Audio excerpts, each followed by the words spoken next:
Hello and good evening, Rambler fans. It was another eventful week in Rambler Sports. We saw women's soccer take down the Illinois State Redbirds to earn a spot in the Missouri Valley Conference semifinals.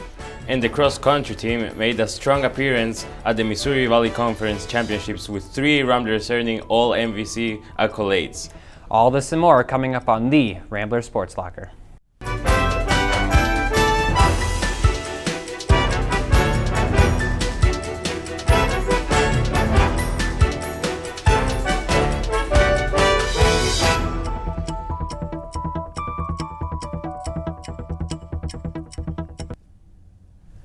Thanks for tuning in to the Rambler Sports Locker. I'm Connor Ruddy. And I'm Alfredo. Our top story tonight is Loyola women's soccer team. Our mighty Ramblers booked a place in the Missouri Valley Conference semifinals after defeating the Illinois State Redbirds 2-1 last Saturday. Loyola recorded their first win over in-state rival since 2007.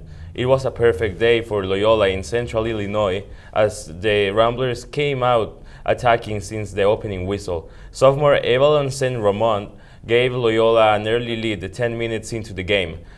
4 minutes later, junior Shelby Koch amplified the Rambler lead after scoring a 25-yard free kick. Sophomore goalkeeper Maddie Ford made 2 important saves to keep the Ramblers at the 2-goal advantage. Loyola controlled the game and kept their lead until 44 seconds before the end of regulation time when the Redbirds scored their only goal. With these results, the Ramblers secured their first victory in the conference tournament since joining the Valley. The Maroon and Gold will play the conference semifinals against Drake at 3:30 p.m. in Evansville.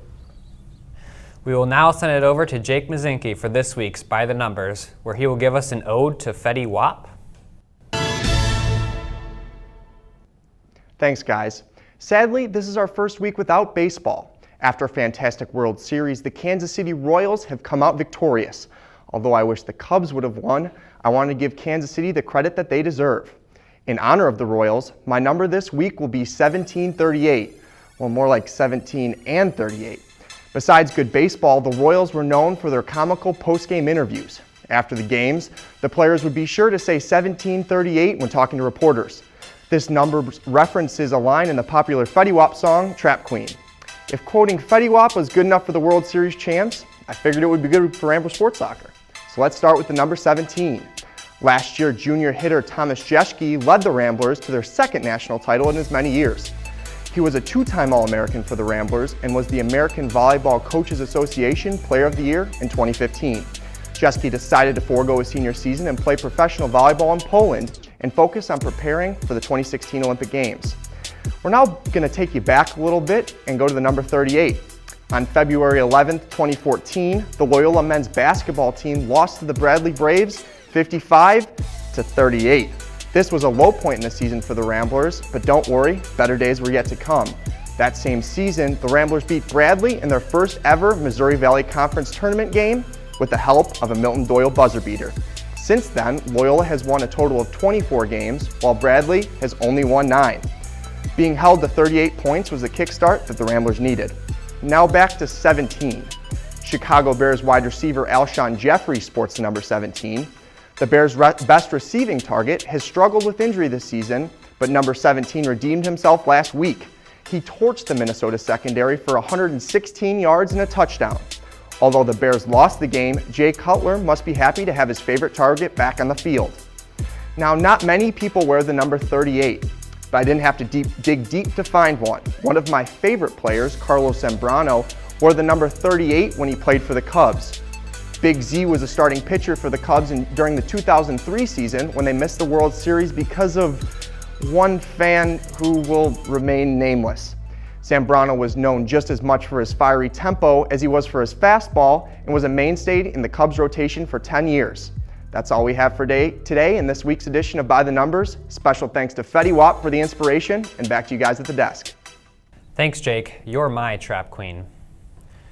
It's clear that Rambler fans are excited for the high expectations of the upcoming men's basketball season. Season ticket sales have already increased 15% from last year. The men's basketball team enters the season coming off its best campaign in 30 years. Last season, the Ramblers won 24 games and were the College Basketball Invitational champions. Increased ticket sales are expected to help the team carry last year's momentum into the season, where Gentile Arena could be more packed than ever before. More fans will help create a hostile environment for opposing teams. Rambler Sports Locker reporter Jake Mazinke was ordered to talk to Ramblers head coach Porter Moser about the increased ticket sales. Moser said he's excited that more people have already committed to come to the games. I tell you what, the fans are part of us. Everybody has a home court advantage in college basketball. We want to create one here, and we need your help. The Ramblers open their regular season on November 13th against the University of Texas San Antonio at Gentile Arena. The women's basketball team won its second preseason game against Lewis University in an overtime thriller Wednesday, but the biggest story of the night occurred outside of the box score. Star forward Taylor Manuel was injured during the game and left the court in a wheelchair with an apparent leg injury. Manuel was a second-team All-Missouri Valley Conference performer for the Ramblers last season. The severity of the injury is still unknown. Ramble athletes have had a recent history of representing Team USA in athletic competitions, mostly from the men's volleyball team. This time, it's the new assistant softball coach, Blake Keller, has more. Ever have the opportunity to play for Team USA? Well, for Loyola's softball assistant coach, Brittany Cervantes, she says she can. Cervantes may be a softball star now, but she claims she never used to be. She actually started her sports career as a soccer player. After being influenced to try out softball at 10 years old, Cervantes says she wasn't a very good player. Couldn't hit the ball, couldn't do a thing. Then finally realized that I couldn't see, so I got contacts, and that kind of changed everything. Her career took off, eventually earning her a scholarship at the University of Kentucky, where the team found success. All 4 years we made it to postseason, which was an accomplishment for us. Cervantes took off to Chicago to play professionally for the Chicago Bandits shortly after. In 2013, Cervantes was named assistant coach for the Ramblers softball team. She's an awesome coach. She helps all of us and just improve and be the best athletes we are. Her softball story doesn't stop there. Cervantes was notified she was selected to attend a Team USA selection camp in hopes to play at the World Cup, Japan Cup, and the World Baseball Softball Confederation Women's World Championship. Cervantes' first reaction: I was kind of in shock. I guess I never really expected to get that. I mean, just never was a thought in my mind. Obviously, like, the goal is to play for your country. I think that's everybody's dream, to play for their country. And yeah, I think I was just in shock, and then it just became excited. Cervantes will attend the camp in January. She is one out of 43 invitees. Only 17 players will make the roster. Cervantes views the Team USA selection camp as a learning experience, something she has never done before, and hope to look at other players and the way that they work and the way that they practice, in hope to bring that back to the softball program so that ultimately they will benefit. For Rambler Sports Locker, I'm Blake Keller. Good luck at Team USA camp, Brittany. Loyola women's volleyball team bounced back from a 5-set loss to Southern Illinois University by defeating the University of Evansville 3-1 on October 31st. Senior Maureen Carls dominated with a season-high 14 kills, and freshman Amanda Cushion added 12 of her own to help the Ramblers. Loyola blasted out to a 13-3 lead in the first set and set the pace for a dominating victory. The Ramblers lost the second set by a close score and battled off a comeback effort from Evansville to take the final 2 sets and win the match. The team played Indiana State on Thursday and will face Illinois State on Friday. Loyola's men's soccer team fought back to earn a 1-1 draw against Drake last Saturday. The result extends the Ramblers' home unbeaten run to 19 games. Freshman Connor Stevenson saved the day for the Ramblers by scoring his second goal of the season with just under 4 minutes remaining in the second half. The Ramblers extended their unbeaten record to 8 games in a row, being 6 of them victories and outscoring their opponents by 12-1. Everything is good news for the men's soccer team. Last week, senior goalkeeper Tim Dobrowolski wrote a new page in Loyola's record history. Dobrowolski notched the 23rd clean sheet of his career, breaking former Ramblers Brian Byrnes, who was at 22. The Ramblers now stand fourth in the MVC with a 2-1-2 conference record. Loyola's cross-country team earned a 4th-place finish at the Missouri Valley Conference Championships on October 31st with a 102-point performance. The The team was led by Sydney Stunkel, who ran a season best 17:34, with Erica Levisted, who ran a personal best time of 17:36, right behind her. Each collected a top 15 finish for the Ramblers while also earning all MVC accolades. Jake Brown earned his first all-conference honors, leading the men to a 6th-place finish.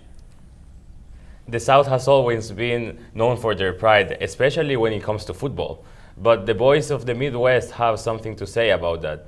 Let's head to the Ramble to talk about this college football conference rivalry. Hello and welcome to this week's Ramble. I'm your host, Bridget Murphy, and I'm here with Justin Sanchez and Dylan Conover. We're here today to talk about college football. Last year, when college football switched from the ranking system to the new college playoff system, the South seemed unstoppable with the SEC. But we know how that turned out last time. So today we're here to debate the Big Ten versus the SEC. Dylan, what do you think? Well, I should start off by saying that I don't really have a favorite college football team, so I think that this gives me a perfect bird's eye view of this whole thing, a very objective opinion. And if we're comparing just the SEC to the Big Ten, you got to go with the SEC. It's really obvious, and I know a lot of Big Ten fans are clamoring that they are the recent football champions. They have a lot of teams in the top 10 rankings currently right now, but it's all time. The SEC holds the all-time ranking or record 84-57 and one tie. In the FBS era of the national championship, the SEC has, I believe, 7 of the 15, while the Big Ten has 1. It's really lopsided. The SEC, if you're going to be objective about it, you have to go with the SEC. Some strong points about history. Justin? Well, notice that is history, and we're talking about the current situation between the SEC and Big Ten. So I'm actually affiliated with the Big Ten as a Hawkeyes fan. And right now, as an undefeated team, the Hawkeyes have wins over 59%, or their wins, the people they have beat have wins that equal up to 59%, which is the highest number in undefeated teams right now. And that includes Clemson and the other SEC teams in the top 10 for the first initial rankings. Also, the Iowa defense is one of the best in the nation at 4.36 yards per play, and also has one of the best cornerbacks in the game right now, with Desmond King having 7 interceptions so far this season. Iowa has a great chance at finishing 13-0 and getting into that Big Ten championship. Their next 4 games, their opponents have only won 3 games through the Big Ten Conference compared to Iowa's 4 already.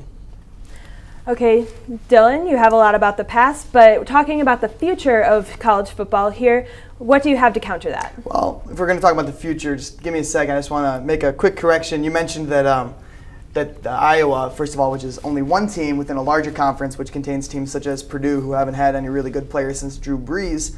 You mentioned they have a win against Clemson, who you attributed to the SEC, which in fact is not true. Clemson is not in the SEC; they're in the ACC. So you made a little bit of a mistake there. Now, Iowa has had some good wins. There is a lot of speculation that if they win out in convincing fashion, that they will make it to the college football championship, or at least the playoffs.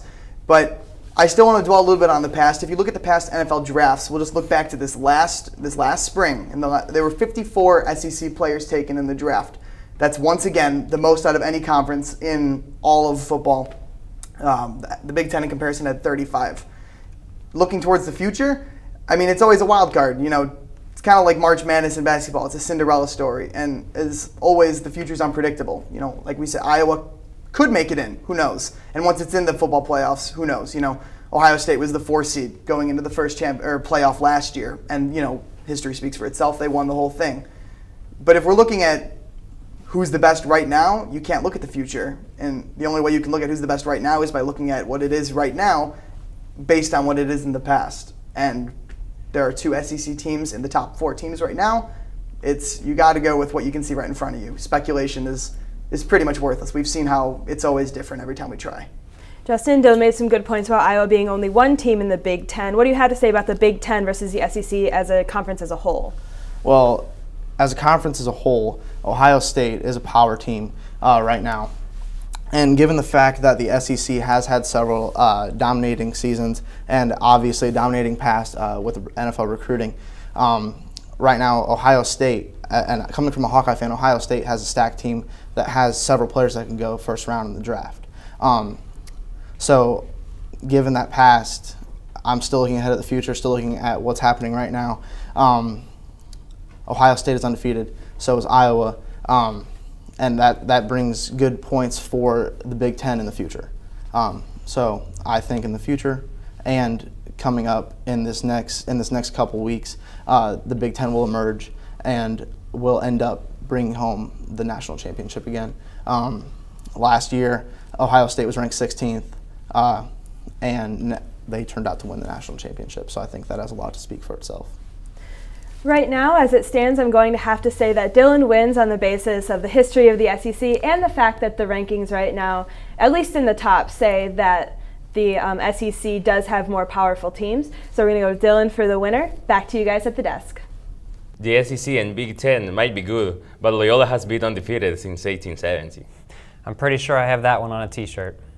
Can you believe the Royals won their first World Series since 1985? Well, it's certainly nice to see a team that hasn't won it in a long time take home the trophy this year. But I think we all know one team that'll probably never break its curse, if you know what I mean. Well, that team has had 107 years to think about it, but unfortunately, that's all the time we have. I'm Alfredo Rodriguez. And I'm Connor Ruddy. Tune into next week's episode of the Rambler Sports Locker for an up-to-date look at Loyola sports and beyond. And as always, don't forget to turn out the lights.